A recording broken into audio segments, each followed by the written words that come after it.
You wanted the best. You've got the best podcast. The hottest podcast in the world.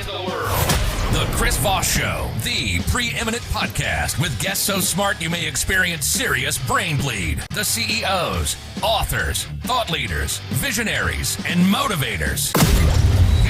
Get ready. Strap yourself in. Keep your hands, arms, and legs inside the vehicle at all times, because you're about to go on a monster education roller coaster with your brain. Now, here's your host, Chris Voss. Hi, folks. Chris Voss here from the ChrisVossShow.com, the ChrisVossShow.com. Welcome to Big Circus Tent in the Sky, folks. The most brilliant podcast assembled for the greatest audience ever assembled known to man, or at least the audience of the Chris Voss Show. One of those two. Flies, or both. I don't know. You can run with it any way you want. Anyway, it's wonderful to have you on the show as well.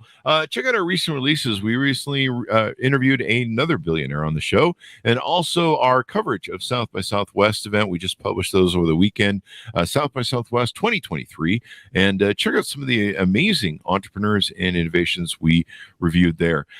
Today, we have a returning guest. He's been on the show before for his amazing historical books. He's pretty prolific on everything he does and what he puts out. And he's written a new book called The Collaborators, 3 Stories of Deception and Survival in World War II. Just came out March 7th, 2023. Ian Buruma is on the show with us today. And he'll be talking to us about his latest historical book and everything that goes into it. I'm pretty excited to learn about this because the more you learn about history, the more you can change history for the future. Ian was born in the Netherlands. He studied Chinese at Leiden University and cinema at Nihon University. Am I getting any of these names correct, Ian? Yeah, more or less. More or less. There you go. He has lived and worked in Tokyo, Hong Kong, London, and New York, and he is a regular contributor to Harper's and the New Yorker and writes monthly columns for Project Syndicate and Bloomberg. He's a professor at Bard College and lives in New York City. Welcome again to the show, Ian. How are you? Very well, thank you. Great. Awesome sauce. Give us a .com or wherever you want people to find you, get to know you better on those interwebs in the sky. I'm sorry, I didn't quite hear your question. If you could give us a .com or wherever you want people to find you on the internet. Oh, I see. Okay. All right. Buruma, B-U-R-U-M-A, at Bard, B-A-R-D.com. There you go. So what motivated you to write this latest book? Well, I was interested in these 3 characters, and I'd known about them for quite a while.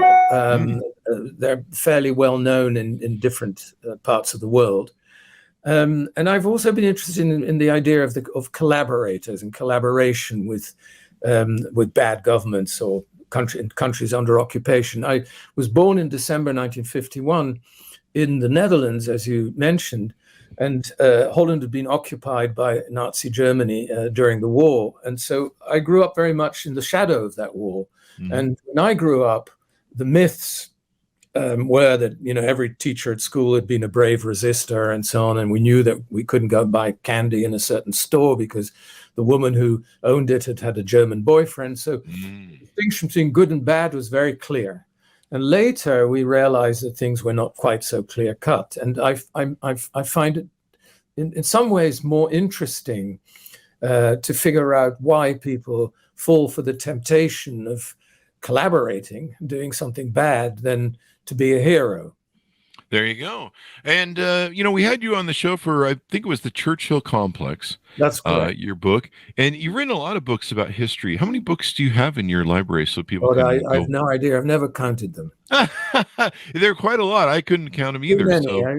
I need to get rid of them. I don't have space. Oh, there you go. Well, Amazon evidently has plenty of space. There's 41 titles according to them, so people can go there and order your other stuff as well. So the Collaborators, are these villains in history then? Are they good guys? They're certainly, they cooperated with villainous regimes. Mm-hmm. Whether they're personally completely villainous or not is a harder question to answer, because most human beings not 100% bad and not 100% good. It's a spectrum. Some people are worse than others, that's for sure. And so the choices they made were certainly bad. But simply to condemn people as villains doesn't make them very more interesting, and it doesn't allow the reader or indeed the writer to come to a greater understanding. There you go. There you go. So give us an overview, a 30,000-foot overview of who these folks were and what's inside the book. Well, one of them was Himmler's masseur, and he was born in Estonia. He had a Finnish passport, and he had magic hands. And he massaged the rich and famous before the war, mostly in Germany, but really all over Europe. Mm-hmm. And Himmler had terrible stomach cramps. Himmler was, of course, the head of the SS. And Kersten, that was his name, Felix Kersten, was the only one who knew how to relieve his pain. And so Himmler made him into his personal masseur. Kersten later claimed that this was against his own will and so on. Not so likely. I think he was a sort of natural servant to the rich and powerful. He liked being close to power. He liked being a man of consequence, of influence, and so on. And after the war, he wanted to once again become the masseur of the rich and famous, but having been Himmler's personal masseur was not the best calling card. Yeah. So he embellished his war record and claimed that he'd been a great resistor. Now, some of that was true in the sense that he sometimes asked Himmler to release people from concentration camps in exchange for relieving him of his pain. And at the end of the war, Himmler was trying to make a deal with the Allies and was even prepared to release some Jews from camps. And Kersten played a kind of role as a middleman. But after the war, he embellished this, and he had been much closer to the Nazis than he claimed. The second person was very different, but also somebody who wanted to be important and cleverer than everybody else and well-connected and so on. And he was a Jewish immigrant from Lwów, or now Lviv in Ukraine, then Poland, in Holland, and was son of an assimilated secular Jewish family. And to rebel against his parents, he became ultra-Orthodox, a Hasid. And he was a con man. When Holland was under occupation and the Jews began to be deported to the death camps, he claimed to have lists, and then in exchange for payment to Friedrich Weinreb, that was his name, you could get on his list, and he promised that you would be on the train to safety in Switzerland and Portugal or Spain, and the list would be backed by a German general. In fact, the list was completely made up. There was no such thing, nor did such a general exist. It all came from his imagination. And he too had a checkered career. He was arrested by the Germans, then released, probably cooperated with the Germans, betrayed people, ended up having to go into hiding himself, survived the war, was tried as a fraudster and a traitor after the war, spent a few years in jail, but then in the 60s, became a kind of counterculture hero, and he was taken up by the sort of student rebellions that were taking place in Holland just as they were everywhere else. And he became a kind of hero who resisted the establishment, quite wrongly. This was a myth, but in any case, that was his role after the war. Third person was a Manchu princess, so born in China, at the time of the revolution, when the Qing dynasty, which was a Manchu dynasty of the Manchu aristocracy, fell, and she was adopted by an ultra-nationalist in Japan. And she collaborated with the Japanese, hoping that the Qing dynasty would be revived. She was also a cross-dresser. She had bad experiences with men and sort of dressed up in male uniforms, and became a legend during the war in Japan. There were fictional biographies of her life. There were movies about her. He was arrested by the Chinese after the war as a traitor and executed. And one of the oddities of the trial was that they used a lot of those things that were made up about her with her own connivance during the war against her as evidence. So what ties them all together is that they all used extreme circumstances of war and occupation to play roles that were bigger than they really were, and they were fantasists. They were the authors of their own, creators of their own myths. There you go. So this is an interesting story. Did the three of them collaborate with each other at all, or they just collaborate with the enemy? They wouldn't even known of each other's existence. There you go. There you go. And what made the three of these stand out to you, and the reason you chose them? Well, one of the things, as I said, that they had in common was this tendency to make themselves up. I mean, extreme circumstances, and even when they're not so extreme. I mean, take the 4 years under Donald Trump, when truth goes out the window, and people can start making up whatever they like. Being under a foreign occupation, living in a dictatorship, and so on. Collaboration, of course, allows you to do that. It allows it allows second-rate, third-rate novelists, doctors who've been struck off for acting against the rules of medicine, failed politicians, and so on. They have their chance to reinvent themselves. And so the Trump years, in some ways, although I don't refer to it directly anywhere in this book, but it were a spur to write about people who are, well, the authors of their own fake news, if you want to put it that way. There you go. There you go. Interesting characters that are from real life. So what kind of research did you put into it? How hard was it to track these guys down, understand them, and find out the history that went behind them? Well, you obviously couldn't interview them, and not many people who knew them are still alive. But they all wrote memoirs, not reliable ones. Other people have written about them, also not always reliable. So in a way, the book is not only about trying to find out what actually happened, it's also a way to describe storytelling. I mean, what people make up and why. Yeah, I mean, I identify as a plant, I think a palm tree. I think of that. Well, then you are a palm tree. I am a palm tree. If that's the way you feel, then you have them. Well, I think some people in my audience might think that that dude's a tree. So clearly he's faking being Chris Voss. We all know that's probably true. So this is really interesting, and the stories that go into them. And then did they all play the part where they were all collaborators with the enemy? And then when the war was over, or you're rounding up and it looked like things were going to go bad for collaborators, they changed their tune? Yes. Certainly Himmler's Masseur did. I mean, he made all kinds of crazy claims that he'd, in exchange for relieving Himmler's pain, he stopped him from deporting the entire Dutch population to Poland, and so on, which certainly could never have happened. In the case of the Hasidic con man, of course, he maintained he'd been a brave resistor, and that he and all those who wanted to accuse him were really anti-Semites. Wow. In the case of poor old Kawashima Yoshiko, which was the Japanese name for this Chinese Manchu lady, didn't have much time to make anything up, because she was quite swiftly tried and executed. Oh wow!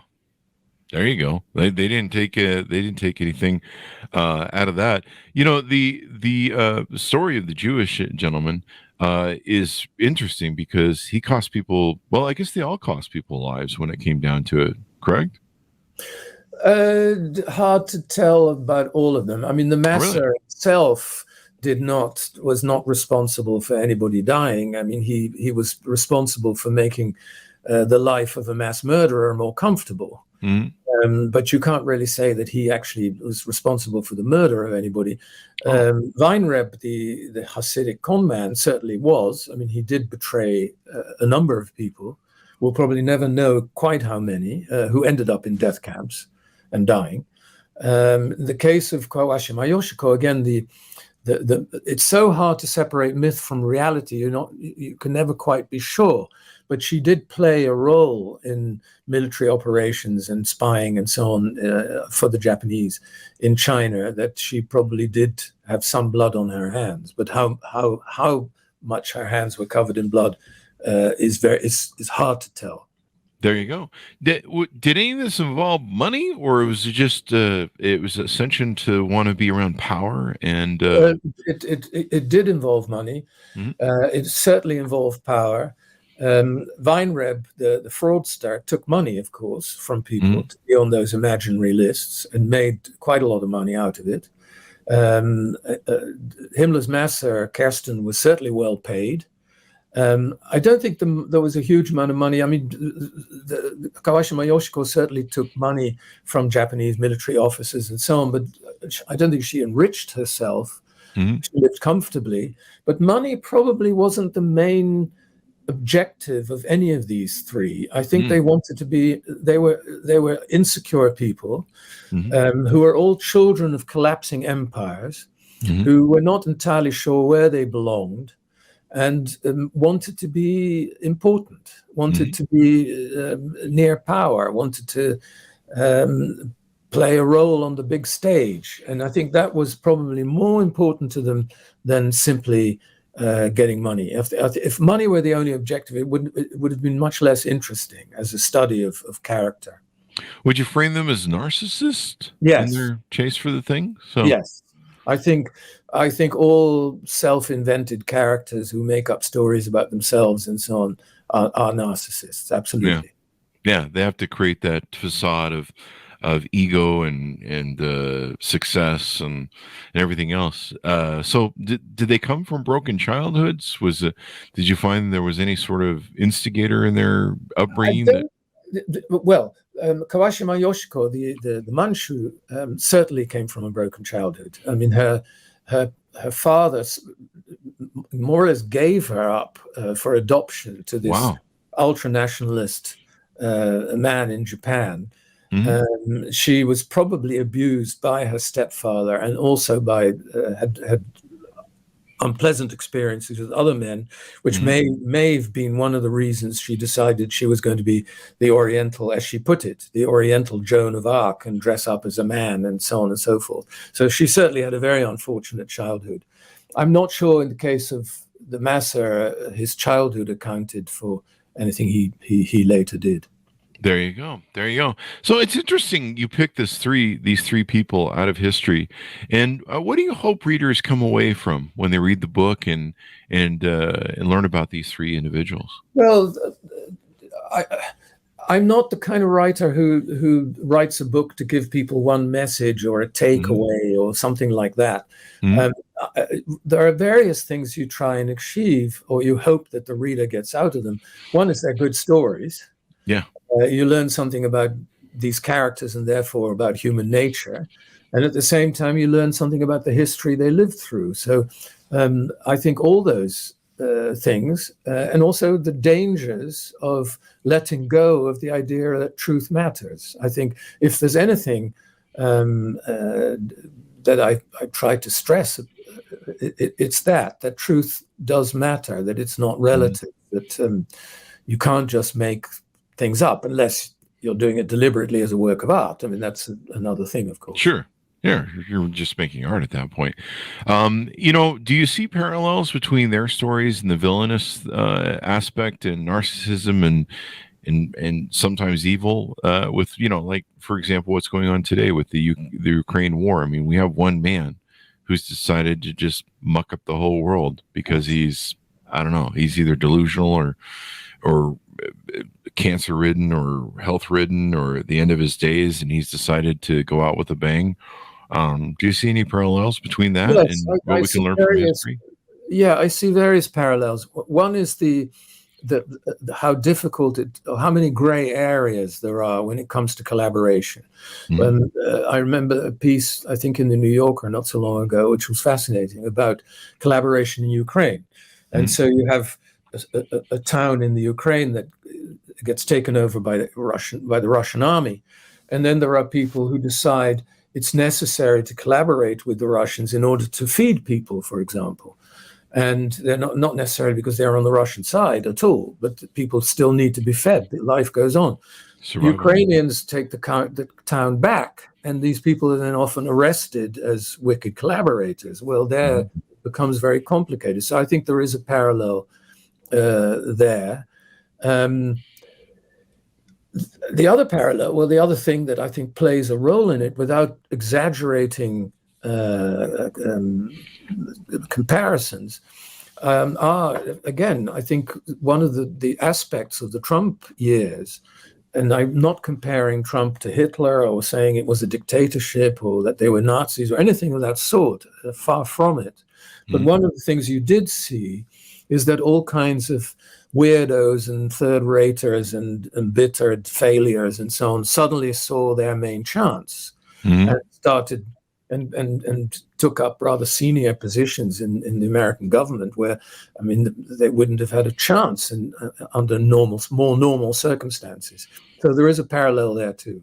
Yeah, you're watching them all be prosecuted right now, and there was another attorney recently who was censured, who was one of the ones up telling lies, and yeah, at the end it became very pirate. It seemed like a pirate ship from the beginning, but it became a real shit show at the end with the thing, and the reason I like these stories, the reason I like having historians and authors like yourself on who tell these stories, is it's the one thing that I always say: the one thing man can learn from his history is man never learns from his history, and thereby we go round and round. And until we really understand our history, the patterns of human nature, how we do things, and it's just astounding to me that we've been on the earth for eons of time, however you want to measure it. And we still can't get this right. We seem to have had 40 or 50 years go through the same sort of thing. No one thought we'd have another sort of war that could possibly escalate into a world war. And yet here we are. Well, we'll never get it right, I'm afraid. I mean, because of human frailty. I mean, maybe I'm a bit older than you are, I don't know, but my generation has simply been very fortunate, at least if you were living in relatively free and relatively well-off countries, in that we've lived much of our lives in a period of peace and security. But that's very rare in history, and I'm not very optimistic that simply by knowing history we won't repeat the same mistakes. I mean, you can learn a lot about history, but also learn the wrong lessons. And it's not going to prevent us from making mistakes, which are never exactly the same. But nonetheless, it's very important to know history because it allows you to understand the world you live in better. I mean, without history, if you don't know any history, then it looks as though every day is brand new. I mean, every day is brand new in one sense, but everything that happens has never happened before. You have to know about history in order to realize that is not the case. I guess I'll be saying my axiom forever then. The one thing man can learn from his history is he never learns from his history. It'll just keep on rolling. I'll be using that 50 years from now if I'm still alive. I'm afraid so, yeah. Well, you've definitely dampened my Tuesday a little bit. I had hope for the human race, but no. Well, we've survived so far. So far, there's still time. Knock on wood, and we'll look for that to happen. But no, I think it's really interesting, and I love the lesson that you're teaching here. The story of when we suspend truth, when we start going into reality. We're kind of entering a world lately where we've had this society that just kind of lives in a fantasy world. We see it on Instagram. Recently, TikToks. I was just watching a video this morning where the TikTok people have created a new filter that can make women look like Victoria's Secret models with the filter that they have on them. And they already have a lot of catfishing that's going on already in the marketplace with that. And people can create these whole fantasy lives. We've seen that on Instagram. Well, it's worse than you're saying. I think it was in today's paper, but that they have found a way to paste on the faces of real people, movie stars and so on, and make them into characters in a porn movie. Wow. And technology is such that you really can't tell the difference anymore. So there you are watching Scarlett Johansson in a hardcore porn film, even though she was never anywhere near it. Yeah, the deep fakes, even like the Chat GPT that's coming out now. I guess there's a new version coming out. Some people are saying they'll be able to write whole books within a very short matter of time, that they can just have the computer do it for them. There's new versions of the new art AI that's coming out where it's able to create all sorts of fake images that you almost can't tell the difference anymore on. And it kind of almost seems like we're entering this world where everything's really going to be artificial, and the ability to tell if it's real or not. I mean, what you're able to do, the Nuremberg trials and other trials that took place after World War II to bring these people to reality and to punishment, we're living in a world where things can get really out of hand if you really think about it, and people can create all sorts of, thank God for, with Donald Trump, there was the fourth estate where they could take and people like Karen Lanigan, people could write about stuff and call it out. So many great authors writing about the Trump administration. They called out the amount of lies. At one point, was it the Washington Post, I think, that was keeping a tally of all the lies that have been told? Yeah, no, it's very important. I mean, unfortunately, it's very hard to tell how much effect those things have. It would be a disaster if that didn't exist. I mean, it's absolutely essential that the press does try and find the truth and write about it or broadcast it. But the Trump supporters, to take the example of Trump, are not going to be very excited about what goes on, what's written in the Washington Post or the New York Times. It just confirms to them, and again, as a result of a world in which people feel that there is no such thing as truth, everything is partisan and everything is propaganda. Well, if that's what you think, then simply because something is reported in the New York Times or the Washington Post, people will say, well, that's partisan. I mean, there's no reason to believe that. Of course they would say that, and so on. And that's another great danger of losing sight of the importance of truth. There you go. I mean, even like the Fox News revelations through the Dominion lawsuit, where they've got the texts and the emails of people going, yeah, we're faking it. Yeah, we're selling BS. And sadly, those people never make that connection or see the truth because Fox doesn't report it. That's all they watch. Yeah. It's really interesting to me. I remember back when the Trump administration was coming into play, and the fake news was really fake news. They had people that were just average dudes who started making these websites, and at first they targeted Democrats. And they were trying to feed them fake news through Facebook and social media and jacking the algorithm. And they found that a lot of Democrats would research and fact check stuff. And so then they played it to the Republicans and found that they would buy it and eat it up. And it's interesting, just the mental game of it, why people choose and why people do what they do, which is what you've studied in your book, The Collaborators. Anything more you want to tease out on the book before we go? God, I mean, we've covered a lot of ground. Oh, yeah. No, I think we can leave it at that, really. There we go.